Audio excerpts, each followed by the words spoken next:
she handed me a necklace and whispered, "Promise me, one day you'll return it." I never knew that day would break my heart. My name is Amina Reyes. I am 24 years old, and I work as a junior photographer in a small studio downtown. I have simple dreams, a quiet life, a slow heart. Nothing dramatic, nothing loud, but everything changed the day a story entered my life. A story that began with a smile. A story that broke my heart. A story that still follows me in every breath. And sometimes, when I stand alone in my room and look at the tiny wooden box on my shelf, I whisper to myself, why did she ask me to return the necklace one day? The world outside was soft that morning. The sun was mild. The air felt gentle. I remember standing beside the studio window, holding my camera and waiting for my next appointment. That was the first time I saw her, Elena Ward. She pushed open the glass door with a shy smile, the kind of smile that enters quietly but stays with you forever. She had soft brown hair tied loosely and eyes that looked like something warm had been living inside them for years. She wore a light pink sweater and simple jeans, but she carried herself like she was made of a story I hadn't heard yet. "Hi," she said, her voice small, like she wasn't sure she belonged here. "I'm here for the portrait session." I nodded and guided her inside. My hands were steady, but something inside me was not. I didn't know why. I took pictures of people all the time. It was normal, simple, routine. But this girl, this stranger, felt like she held something I had forgotten long ago. Something quiet. Something tender. When she sat in front of the white backdrop, she suddenly touched the necklace she wore, a silver chain with a tiny half-moon charm. She held it between her fingers like it meant more than words. I noticed it because I notice details. That is my job. But even if it wasn't my job, I know I would have noticed it anyway. "Nice necklace," I said without thinking too much. She looked at me sharply, almost surprised, like she didn't want anyone to notice it. It's important to me," she whispered. I smiled. "It's beautiful."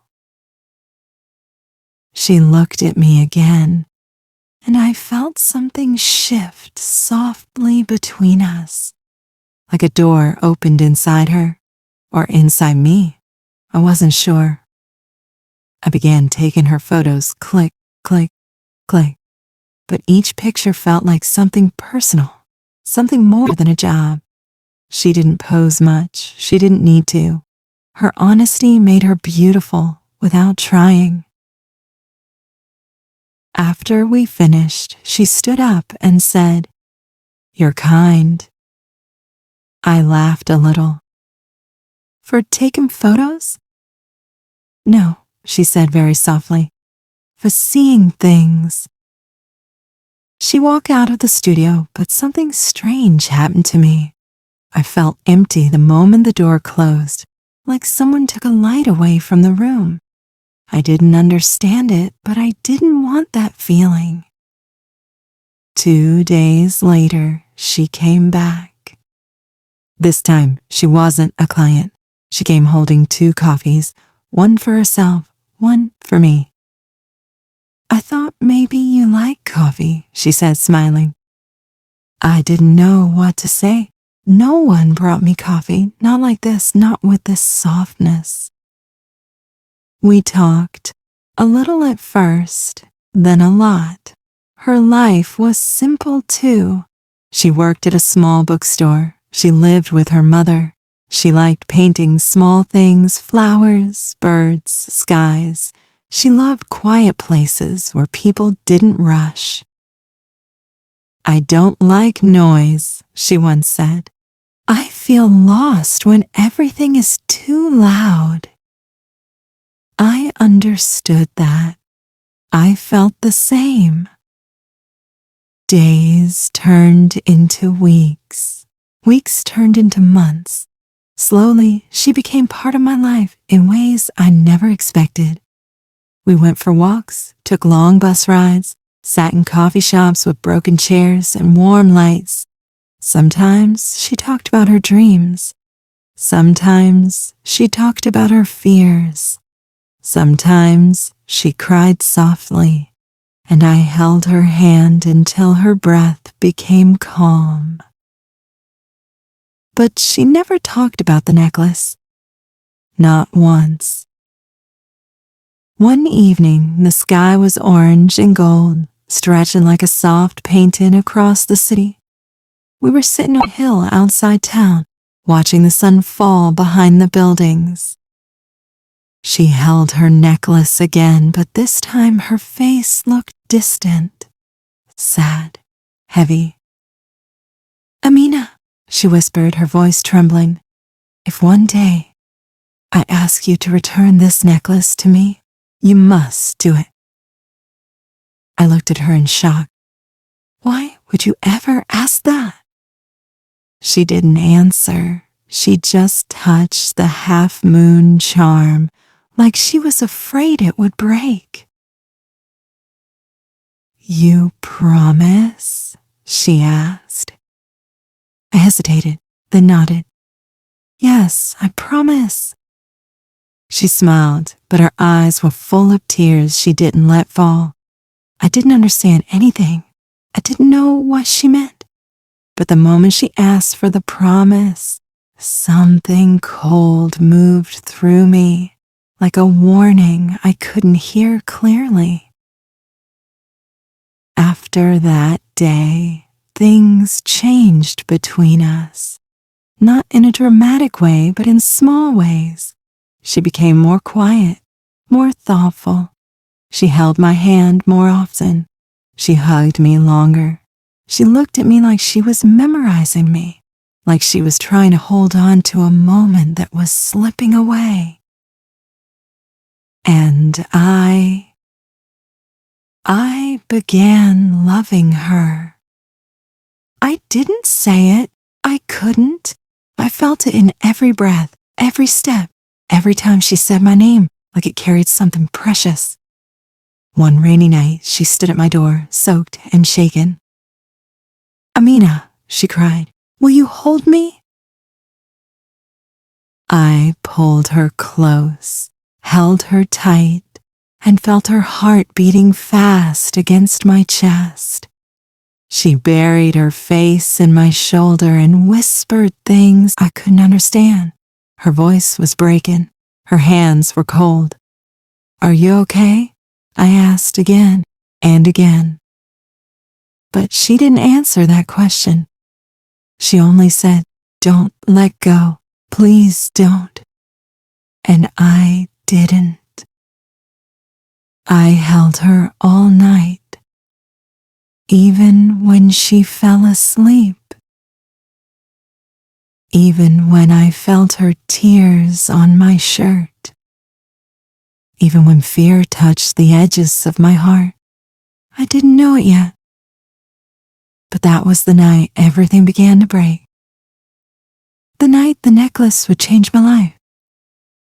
The night she started drifting away from me.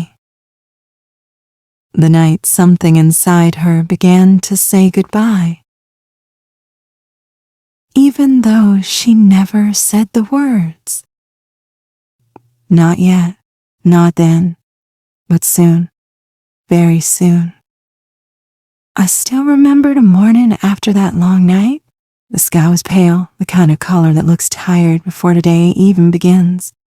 Elena was sleeping on my couch wrapped in my blanket, her face soft but fragile. I watched her quietly while holding a cup of warm tea. I kept thinking about the way she cried, the way she trembled, the way she whispered, "Don't let go." Something was wrong, something she wasn't telling me. But I didn't push. I was afraid that if I pushed too hard, she would break into pieces right in front of me. When she finally opened her eyes, she looked at me like she was waking from a long, heavy dream. Her voice was small. "Amina, I'm sorry." I sat beside her. "You don't have to say sorry." But she insisted. "I shouldn't come like that. I shouldn't bring my storms to you."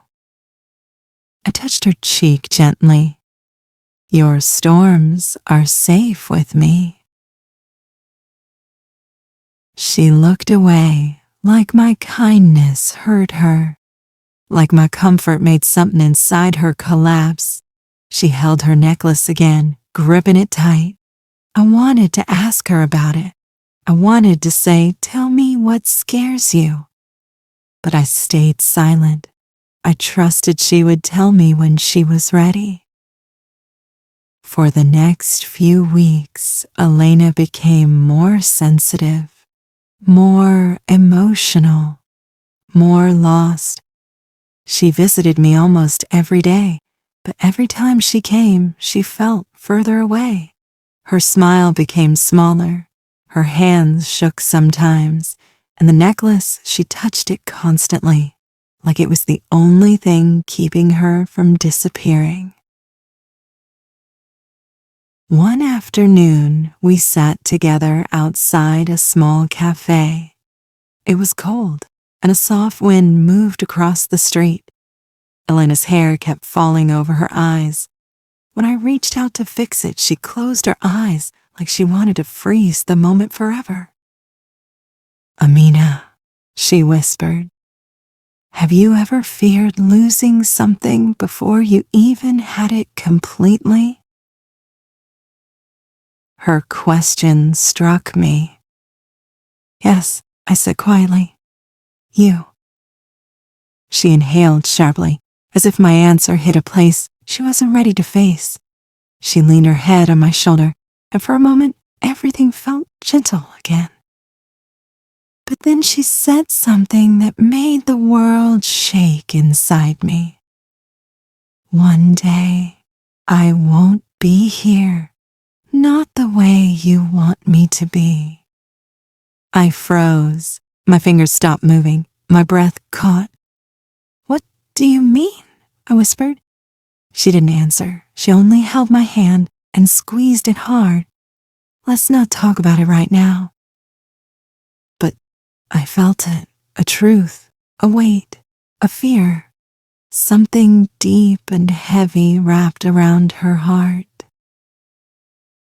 That night, after I dropped her home, I spent hours awake, staring at the ceiling.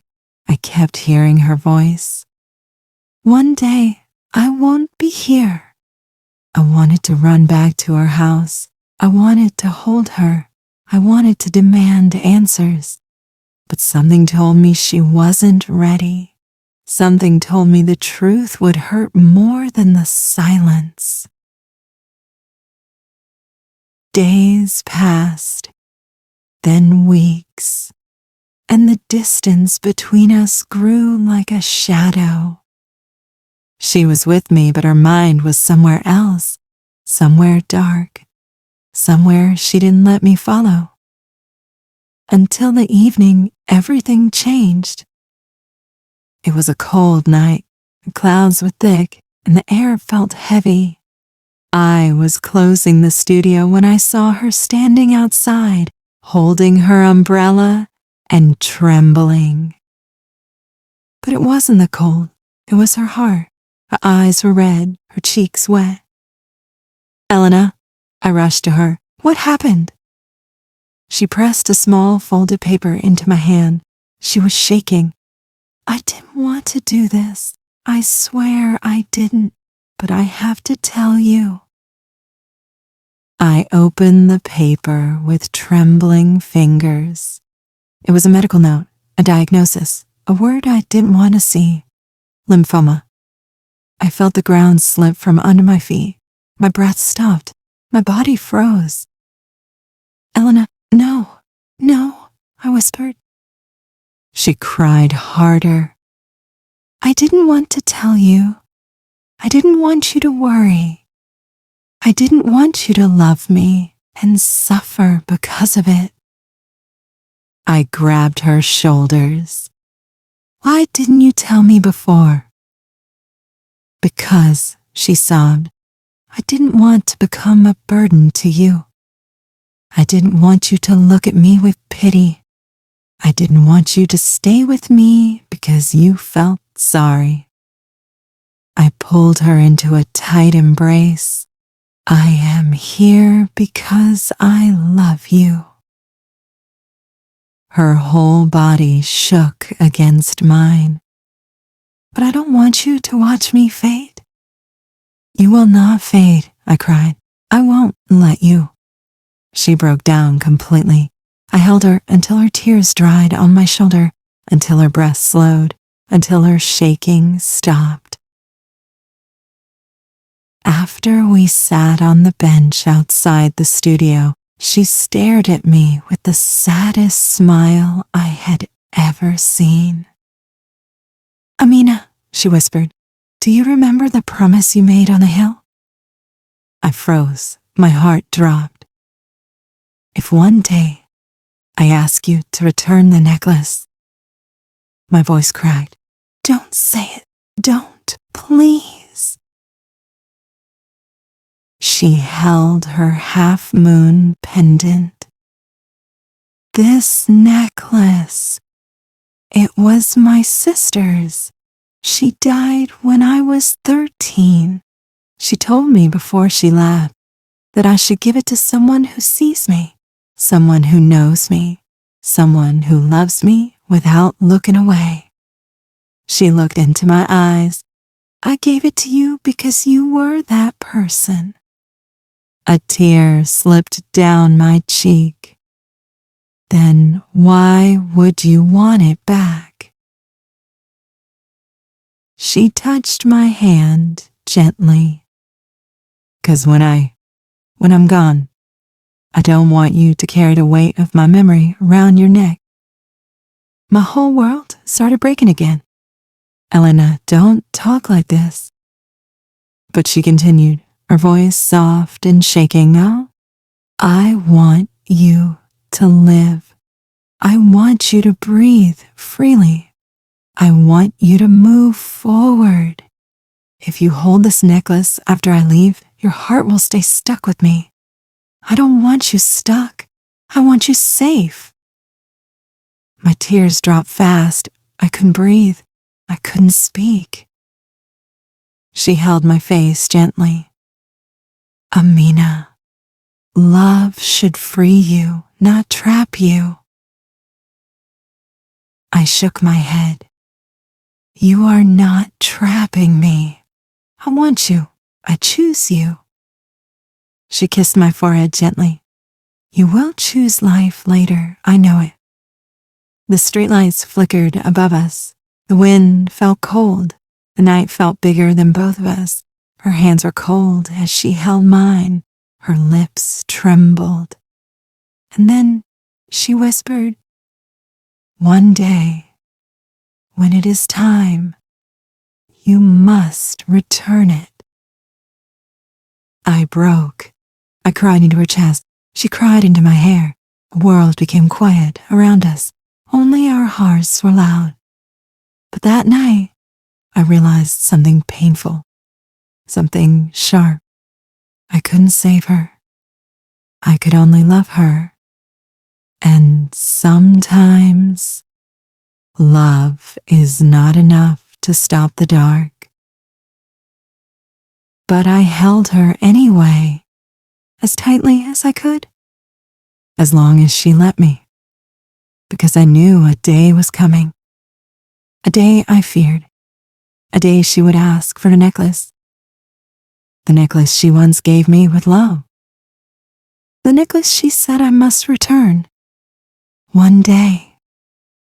And that day was closer than I wanted to believe. The last weeks with Elena felt like walking through a dream I didn't want to wake from. Every day had a sweetness that carried a quiet pain beneath it. Every laugh had a shadow. Every touch had a question. Every moment felt like it was trying to stay alive a little longer before slipping away. I tried to ignore the truth sitting quietly between us, but truth has a way of returning, even when you close every door against it. She began her treatment. I went with her. I held her hand through every long hour in a cold hospital room. I stayed with her when her body grew weak, when her hands trembled, when her hair slowly began to fall. I cooked her soup. I warmed her blankets. I stayed by her bed until she fell asleep each night. I tried to be strong, but sometimes I cried in the bathroom where she couldn't see me. Sometimes I broke down on the walk home. Sometimes I asked God why love had to hurt so much. But even in her weakest days, Elena would smile at me. A small, soft smile. The kind a person gives when they are grateful for something they don't have the strength to say out loud. One night, she looked at me as I brushed her hair slowly. "Amina," she whispered, "do you know you're the gentlest part of my life?" I stopped, swallowing the pain in my throat. "You make me gentle. You make me better." She leaned her head on my shoulder. "You make me feel seen. Even now, even like this." I kissed the top of her head. "You are still my Elena. Nothing can change that." But deep inside me, I knew she was changing. She was becoming smaller, quieter, softer, like a candle losing its flame slowly, beautifully, painfully. One cloudy morning, I found her sitting by her bedroom window, her legs pulled close, her sweater loose on her thin shoulders. She stared outside like she was searching for something far away. "Elena," I said gently. She didn't look at me. "Sit with me." I sat beside her, and she leaned her head against my arm. She was silent for a long time, so long that I felt her silence more than her breath. Then she said, "Amina, I'm tired." I felt something break inside me. "We will rest. We can stay home." She shook her head. "Not that kind of tired." My eyes filled with tears, but I tried to keep my voice steady. "Please don't say it." She lifted her necklace again. The silver half-moon charm, the soft shine that once felt like hope. "Amina," she whispered, "it's time." My heart dropped. My breath stopped. "No," I said, shaking my head. "Please, Elena, don't ask me that. Not now, not yet." She placed the necklace in my palm. My fingers closed around it without meaning to. "You promised," she said softly. "You promised you would return it when I asked." My tears spilled fast. "I made that promise when I didn't know this would happen, when I didn't know you were sick, when I didn't know you would." She placed her finger on my lips. "Promises don't depend on the easy things. They depend on the hard things." I broke down completely. I held her tightly, crying into her shoulder. She held me too, though her hands were weak. I don't want to lose you, I whispered. You won't lose me, she said. I will be everywhere you love me, in every little thing, in every quiet place, in every soft moment. But you must not hold yourself inside this necklace. I don't want my memory to drown you. I held the necklace to my forehead, trembling. I can't give it back, not while you're still here. She smiled sadly. I know. That's why I'm asking now. I closed my eyes and breathed slowly, trying to stop shaking. I placed the necklace around her neck again with trembling hands. There, I whispered. It's back, but not because I'm letting you go, only because you asked. She touched my cheek gently. Thank you. For the next days, things grew heavier. She couldn't walk much. She slept more. She ate little. But she still smiled at me every time I walked into the room. Even in pain, her eyes softened when she saw me. Then came the night I feared most. I was sitting beside her bed, holding her hand as she slept. The room was dark except for the small lamp on the table. Her breathing was slow, shallow. I felt something different in the air, something final. I knew. My heart already knew. She opened her eyes slowly. Amina. I'm here, I said, squeezing her hand. She smiled faintly. You stayed. Always. She looked at me for a long moment, a long, silent, heartbreaking moment. Then she whispered, I love you. Those 3 words shattered me and healed me at the same time. I leaned forward, kissed her forehead, and whispered, I love you too, more than you know. She closed her eyes again. Her breathing slowed. I kept holding her. I kept whispering to her. I kept praying silently that time would stop. But time doesn't stop. Not even for love. Not even for the people we cannot imagine living without. Her hand loosened in mine. Her breath stopped. Her world slipped away quietly, like she was walking into a soft dream where pain couldn't follow. I held her one last time. I cried into her pillow. I touched the necklace around her neck. The necklace she had asked me to return one day. And that day had come. Months passed. The world kept moving, even though mine felt frozen. I returned to work. I took photos again. I smiled at people. But inside me, there was a quiet space only she had lived in, a space nothing could fill. Her mother gave me her small wooden box after the funeral. She wanted you to have this, she said. Inside was the necklace, the half-moon charm, soft, beautiful, painful, and a letter. My hands shook as I opened it. Amina, if you're reading this, it means you kept your promise. Thank you. But I need you to do one more thing. Don't wear this necklace again. Please don't. Keep it in the box. Let it be a memory, not a weight.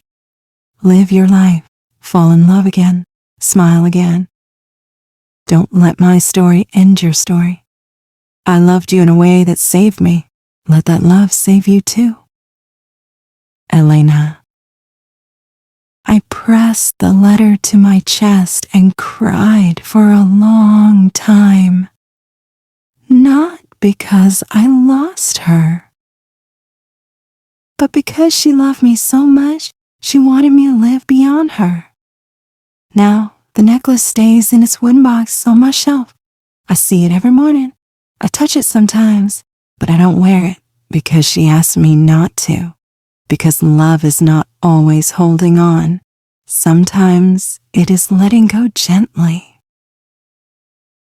Sometimes love is a promise. Sometimes love is a goodbye. Sometimes love is a necklace you return on the day your heart finally understands why. And I understand now. Her love didn't leave me.